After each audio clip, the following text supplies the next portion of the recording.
Les pays du Conseil de l'Entente doivent recadrer leur action afin de donner à l'organisation une identité. C'est un impératif si le Conseil de l'Entente veut survivre dans des espaces où l'UEMOA et la CEDEAO sont très actives. Les chefs d'État membres du Conseil ont réfléchi sur la question à Niamey. L'axe Kigali-Ouagadougou devrait se renforcer dans les domaines de l'éducation, de la santé et de l'agroalimentaire. Le Premier ministre burkinabé vient de rentrer d'une visite au pays de Paul Kagame, une visite qui, de l'avis de Luc Adolphe Thiaw, a été fort instructive. Voici pour les titres. Bienvenue à tous et merci de suivre la synthèse de l'actualité sur la télévision du Burkina. Les chefs d'État des pays membres du Conseil de l'Entente se sont rencontrés ce 17 novembre à Niamey, au Niger. Le président du Faso a pris part à cette rencontre de haut niveau. Les 5 chefs d'État des pays membres du Conseil de l'Entente ont l'ambition de recadrer les activités de l'organisation, de la faire revenir à ses fondamentaux pour mieux promouvoir le développement économique de ses membres. Le président du Faso s'est exprimé sur le sujet au micro de nos envoyés spéciaux Alassane Zéo et Amadou Ardo Diko. Le sommet tenu à Niamey aujourd'hui a surtout voulu recadrer nos orientations fondamentales pour retourner bien sûr aux précurseurs, à la vision des précurseurs, à savoir que cet ensemble, ce regroupement devait avant tout être un espace de concertation pour aider davantage à la paix, à l'amitié, pour renforcer les relations politiques entre les peuples de cette union, et faire en sorte que, à partir d'une vision politique partagée, les pays du Conseil puissent bien sûr apporter plus à la construction économique, apporter mieux, mais surtout aussi aider les autres regroupements qui sont venus après, vous le savez bien, pour faire en sorte que l'Afrique puisse avancer dans l'unité et la solidarité. Alors, c'est bien qu'ici, nous avions essentiellement souhaité, dans nos orientations, dans la vision, ne pas répliquer ce qui se fait à l'UEMOA, à la CEDEAO, en matière de construction économique, mais surtout voir quels sont les espaces dans lesquels ces organisations ne se sont pas investies, l'UEMOA, la CEDEAO, pour agir, comme c'était le cas du rail. Et aussi probablement dans l'énergie ou dans l'éthique, probablement. Alors, autrement dit, c'est permettre surtout pour l'avenir que le Conseil de l'Entente soit avant tout un espace de dialogue politique, une sorte d'espace genre MAEP, comme on l'a vu à l'Union africaine, pour que nous puissions partager sur nos préoccupations nationales, sur les difficultés politiques, sur les impératifs en matière de gouvernance politique et institutionnelle, afin de pouvoir non seulement partager des idées, des solutions, mais surtout construire davantage dans nos espaces nationaux, je dirais des républiques beaucoup plus démocratiques et mieux gouvernées. Le Premier ministre lui vient de rentrer d'une visite de 5 jours au Rwanda. Luc Adolphe Tiao et la délégation qui l'accompagnait ont eu une séance de travail avec le gouvernement rwandais. Le pays s'est reconstruit après le génocide qui l'a ébranlé et aujourd'hui le Burkina peut s'inspirer de son expérience en matière d'éducation, de santé et d'industrie agroalimentaire. Suivez plutôt le point de ce séjour avec le Premier ministre lui-même. Luc Adolphe Tiao est au micro de Arsène Évariste Kabori. Je pense qu'il faut sincèrement reconnaître le mérite du Rwanda pour les efforts qui ont été faits ces dernières années pour atteindre ce niveau de développement. Vous savez, il y a moins de 20 ans que ce pays a connu pratiquement la catastrophe avec le génocide qui a frappé le pays, qui a totalement désarticulé l'économie du pays, qui a vraiment mis le pays à genoux. Et moins de 20 ans après, vous voyez que si vous arrivez au Rwanda, vous ne vous rendez même pas compte que ce pays a connu vraiment une situation de cette nature. Il y a eu une volonté très forte, aussi bien du gouvernement que de la population rwandaise, de tourner la page à cette période sombre et de mettre le cap sur le développement. Et c'est pourquoi nous avons vraiment été émerveillés en voyant que dans divers domaines de l'économie, du secteur social, le Rwanda a atteint un niveau vraiment admirable que bien d'autres pays n'ayant pas connu cette situation sont loin d'avoir en tout cas atteint. Et nous avons effectivement visité une unité industrielle et je peux vous dire que ce que nous avons pu constater, c'est ce que nous avons vu aussi dans certains pays développés. C'est-à-dire c'est une technologie de pointe qui permet ainsi, dans l'industrie agroalimentaire, de faire de la transformation qui permet donc à ce pays de pouvoir se passer de certains produits en grande partie, comme le lait, les jus de fruits et l'eau, que ce qu'il aurait pu importer. Également, nous avons constaté que c'est un pays qui met également aussi l'accent sur l'éducation. Aujourd'hui, le taux de scolarisation au Rwanda est de 99%. Et le niveau d'accès des Rwandais au secondaire est pratiquement de plus de 40%. Alors donc, je pense là également aussi, ce sont des efforts qui ont été faits. Alors donc, dans nos discussions, nous avons cherché à voir qu'est-ce que nous pouvons tirer comme enseignement de tous ces efforts de développement. Et nous avons identifié effectivement des secteurs sur lesquels nous pouvons coopérer avec le Rwanda. Dans le domaine de l'éducation, je pense qu'il est possible d'abord pour nous au Burkina Faso de bénéficier, je pense, de certains domaines de formation qui sont de pointe au Rwanda, comme le secteur des technologies de l'information et de la communication, où vraiment ce pays a fait des efforts. Nous avons également aussi regardé du côté du Burkina, qu'est-ce que le Rwanda peut attendre de nous, et le Premier ministre nous a demandé de voir s'il était possible de recevoir des étudiants rwandais pour venir étudier la géologie et les mines dans notre pays, étant donné que nous avons une expérience dans ce domaine. J'ai été aussi très sensible à la mutuelle de santé. Vous savez, depuis longtemps, nous cherchons au Burkina Faso à mettre en place une assurance maladie. Et j'ai constaté ici au Rwanda avec un modèle très simple, mais qui permet aujourd'hui de couvrir pratiquement 100% de la population. Et cette mutuelle de santé, j'ai demandé donc au ministre de la Santé qui est avec moi de peut-être envoyer une mission pour revenir étudier cela, afin que dans le domaine de la protection sociale, nous puissions nous inspirer donc de ce modèle rwandais et aller encore plus de l'avant. Restons toujours dans le domaine de la coopération. Pour les volontaires japonais, c'est la fin d'une expérience. Les uns ont passé 6 mois au Burkina, tandis que les autres ont séjourné 2 ans au pays des hommes intègres. Avant de prendre le chemin du retour, les volontaires nippons ont dressé un bilan de leur passage au Burkina. C'était en présence de Oumou Sissé et de Nyakiteda. C'est l'heure du bilan pour ces 6 volontaires japonais en fin de séjour au Burkina. Pendant 2 ans pour certains et 6 mois pour d'autres, ils ont travaillé dans les domaines de l'hygiène et assainissement, l'environnement, l'informatique et dans le domaine du sport au profit des populations de plusieurs villes et villages du Burkina. Je travaille sur l'environnement, donc diminuer des ordures dans la ville, dans la nature. Ensuite, oui, c'est planter des arbres aussi. Je fabrique des articles par recyclage. Ces volontaires qui quittent le Burkina Faso ont partagé leurs savoirs et expériences avec les populations burkinabè. Et pour les autorités japonaises et burkinabè, le bilan est jugé satisfaisant.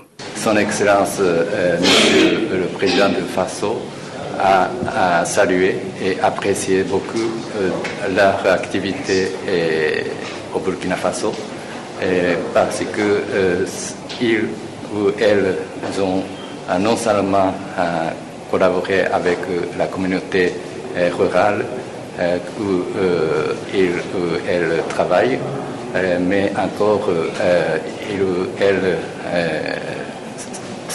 se sont bien intégrés dans la communauté. Cette collaboration entre les volontaires et les populations burkinabè vient renforcer un tant soit peu les liens d'amitié et de coopération entre le Japon et le Burkina. Nous sommes à la fin de l'année et pour le ministère de la Communication, l'heure est au bilan. Un bilan où domine la satisfaction pour la réussite de la couverture médiatique des élections couplées des festivités du 11 décembre à Koudgou. Le point a été fait au cours du deuxième conseil d'administration du secteur ministériel de la communication. Le principal défi à relever en 2013 est d'assurer la couverture intégrale en matière de télévision de tout le pays. Moumouni Soubega. L'un des plus grands défis relevés par le département de la communication en 2012 est la couverture médiatique des élections couplées et les festivités du 52e anniversaire du Burkina Faso. Un acquis parmi tant d'autres que le premier responsable du ministère de la Communication a tenu à saluer à ce deuxième conseil d'administration. Nous sommes, je dirais, aujourd'hui satisfaits par rapport aux actions d'envergure que nous avons pu mener. Mais aussi, il faut retenir que c'est une année où nous avons pu poser les fondements de grands défis à venir. Pour 2013, les priorités s'articuleront autour de 4 axes. Le renforcement de la couverture médiatique, le renforcement de la communication gouvernementale, le renforcement des capacités des acteurs et la mise en œuvre du plateau technique national de communication. Il ne faut pas qu'on se lasse d'innover. Il ne faut pas que nous lassions de trouver de nouvelles perspectives pour que les populations, les citoyens et l'État pour lequel nous travaillons se rendent compte que ça bouge et que ça continue de bouger. À ce conseil d'administration, il est question d'évaluer l'exécution des activités de 2012 et adopter le programme d'activité de 2013 dans l'optique de faciliter l'accès des populations aux moyens d'information.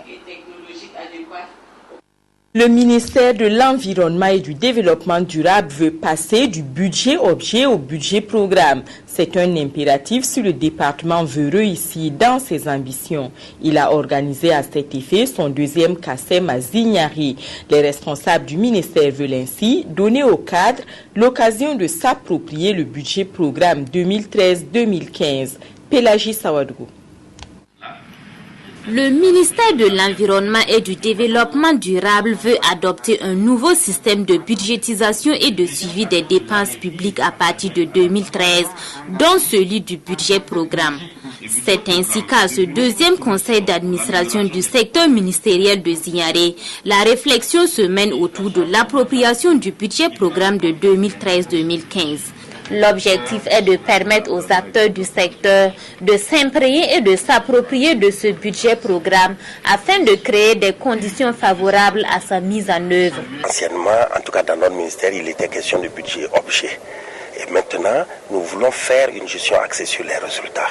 À partir de ce moment, il est bon de pouvoir voir venir les choses. Donc on fait une programmation et c'est pour cela donc on met en place un budget programme en fonction donc des résultats que nous sommes assignés, des résultats que nous souhaitons obtenir. Donc à partir de ce moment, il faut quitter le budget objet vers le budget programme. Cette rencontre institutionnelle de Zignari a été aussi une occasion de faire le bilan des activités de l'année 2012 qui s'achève. Au niveau sectoriel, nous avons aussi fait un programme de nos activités jusqu'en décembre 2012, date à laquelle normalement les élections sont censées prendre fin. Et ce programme est effectivement fait, réalisé à notre plus grande satisfaction, tant au niveau donc des textes, c'est-à-dire le software, et au niveau du HAD, c'est-à-dire l'action sur le terrain. L'appropriation du budget programme pourrait permettre au ministère de l'Environnement et du Développement durable d'assurer une évaluation régulière et une appréciation des indicateurs de lutte contre la dégradation de l'environnement. Elle permettrait également d'accroître la visibilité et l'impact des actions du département. L'Union nationale des producteurs de coton veut reconstruire l'unité et la cohésion en son sein.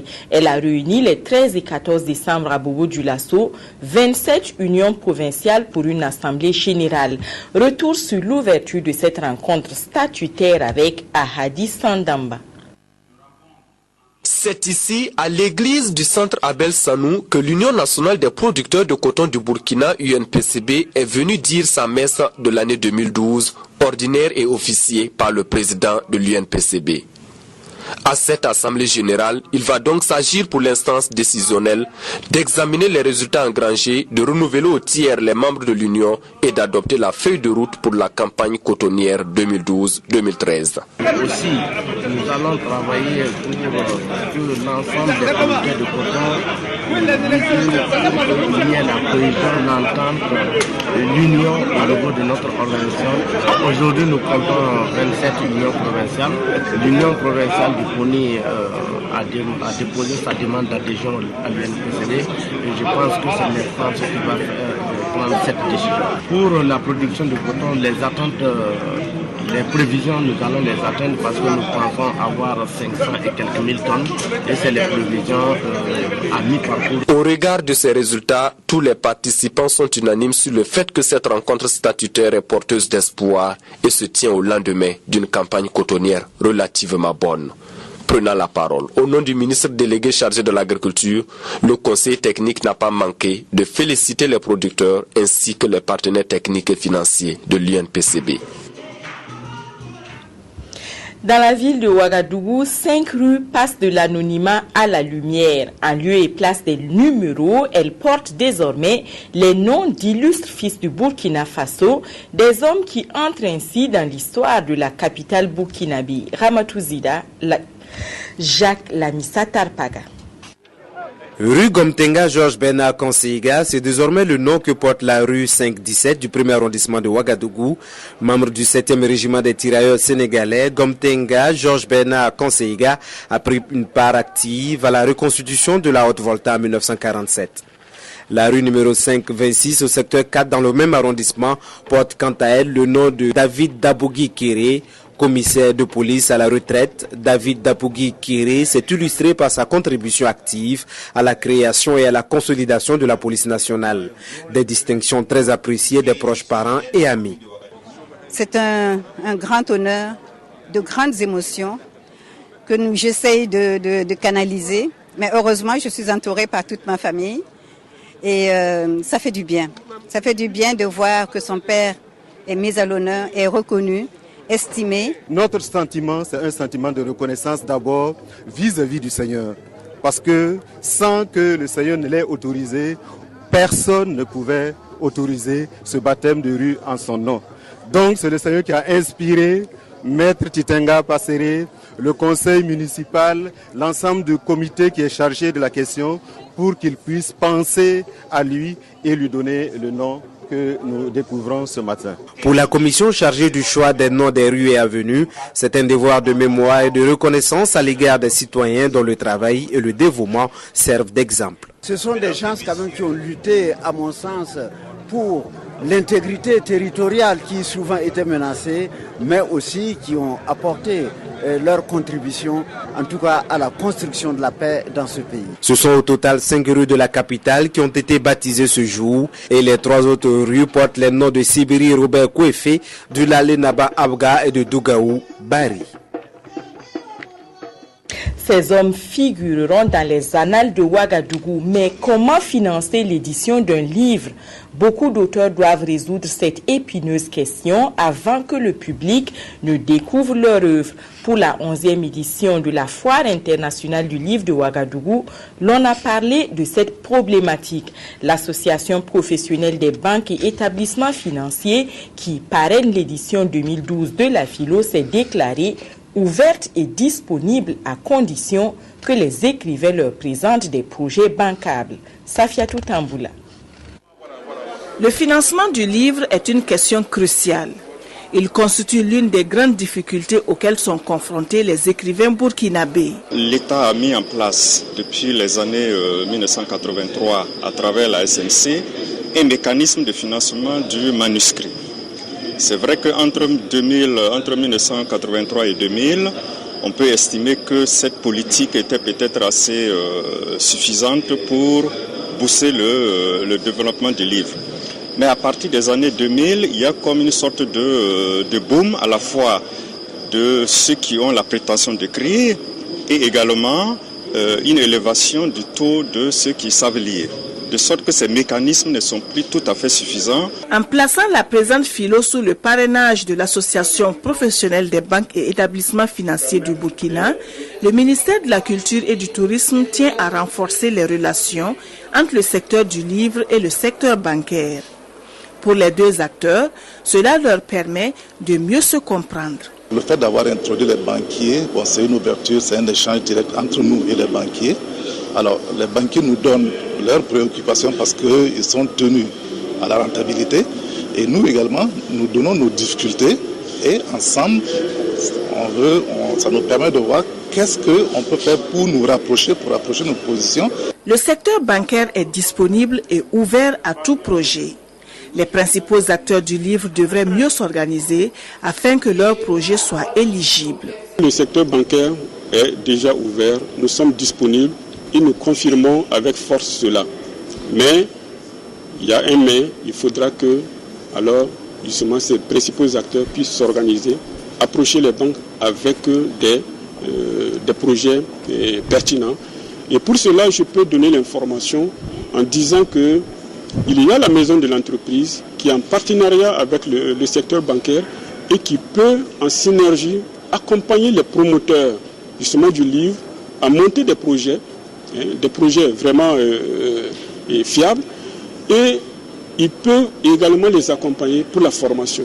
La relation secteur bancaire et secteur du livre ainsi clarifiée, il appartient désormais à chaque acteur de bien jouer sa partition pour que le livre ait de beaux jours devant lui au Burkina Faso. Du livre, nous passons à l'expression sur scène avec les élèves de la Cité du Paysan Noir. Ils ont répondu à l'appel de l'association Jeunes Espoirs d'Afrique qui a choisi le Théâtre Forum pour éduquer les jeunes à la non-violence post-électorale. La non-violence post-électorale est le thème sur lequel 4 établissements de la ville de Banfoura ont créé des pièces de théâtre. À cet exercice, c'est le lycée municipal Fadouba Nyambia qui s'est illustré de fort belle manière. Retour sur cette nuit d'expression scénique avec Adissa Lucienne Toé. Cette compétition de théâtre forum se tient au lendemain de la publication des résultats provisoires des élections couplées, municipales et législatives. Elle est organisée par l'association Jeunesse Espoir d'Afrique à l'intention des jeunes scolaires de la ville de Banfoura pour un comportement citoyen et responsable. D'où le thème « Non à la violence post-électorale ». Mademoiselle Christelle est élue maire de Boribana. Pour un mandat de 5 ans. On s'en fout. On casse tout. Cette activité Théâtre Forum d'aujourd'hui entre dans un programme d'activité que nous avons pu mener grâce au soutien du PNUD et de la CENI, qui nous a amené dans plusieurs villes dont la ville de Banfoura a accueilli la dernière activité, dont le Théâtre Forum. Il faudrait dire que notre activité rentre directement dans les élections couplées de 2012 passées, mais cette activité se veut une activité post-électorale et se voudrait bien une culture de l'acceptation des résultats et un appel, j'allais dire, à la non-violence post-électorale. puisque vous savez, la jeunesse, il faut toujours l'éduquer, il faut la sensibiliser, il faut la conscientiser. 4 établissements ont pris part à cette compétition. Le lycée provincial Fadamba Nyambia remporte le premier prix d'un montant de 100 000 francs CFA. Le lycée Lompolo Kone, en deuxième place, a remporté 75 000 francs. Le collège privé Saint-Augustin et l'établissement Louis Kerps ont occupé respectivement la 3e et la 4e place. Léonard Gura, gouverneur de la région des Cascades, a invité les jeunes de Banfoura à s'approprier les messages véhiculés. Et aussi la prison à perpétuité. Ce communiqué avant de terminer. À l'occasion de la cérémonie officielle de lancement des travaux de construction et de bitumage de la route Sabou-Koudgoureo-Didir, placée sous le haut patronage de son Excellence Monsieur le Premier ministre, chef du gouvernement, la Direction générale du protocole d'État convie les personnalités invitées le mardi 18 décembre 2012 à Didir à partir de 14h. L'heure limite d'arrivée est fixée à 14h30. C'est signé le directeur général du protocole d'État, l'ambassadeur Léon Youkbaré, commandeur de l'ordre national. C'est tout pour cette édition. Excellente suite de programmes sur la RTB. Je vous retrouve demain.